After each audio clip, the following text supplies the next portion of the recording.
a teenage girl who took her own life says that she would still be here today if she'd received the specialist help she needed. Phoebe Macias, who was 14, was found dead at her home in Hastings in July. Today, her sister Libby performed a skydive to raise money for a mental health charity in her memory. Leanne Rinnie reports from Headcorn. Got chocolate? Growing up, Phoebe Macias loved laughing, dancing and horse riding.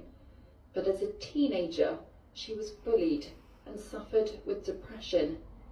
She saw a GP in January after she started to self-harm, but it took 3 months for her to be referred to mental health services, and in July, at just 14 years old, she took her own life. I phoned the doctors to find out where the referral was, and it hadn't been made, so the doctor did it while I was on the phone to her. The thing is with depression in children, they're very good at masking it. They always look happy as Larry, but deep down they're not, they're hurting. And when you would ask Phoebe what the problem was or how she was feeling, she could never explain it because she just could not understand it. And I feel that every GP surgery should have a paediatric doctor which is medically trained in mental health, so they can assess the children, get them referred a lot quicker under a 2-week scheme, and if they're able to, even medicate. Today, Phoebe's older sister took part in a skydive to raise money for a children's mental health charity.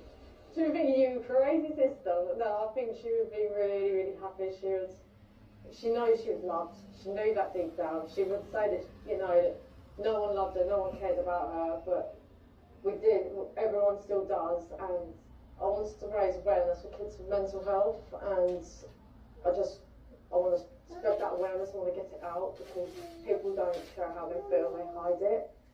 A spokesperson from the Department of Health and Social Care said they plan to put mental health support in every school and walk-in hubs in every community to help prevent mental health issues becoming more serious or ending in tragedy. Leanne Rinnie, BBC South East Today, Headcorn. And if you've been affected by any of a teenage girl who took her own life says that she would still be here today if she'd received the specialist help she needed. Phoebe Macias, who was 14, was found dead at her home in Hastings in July. Today, her sister Libby performed a sky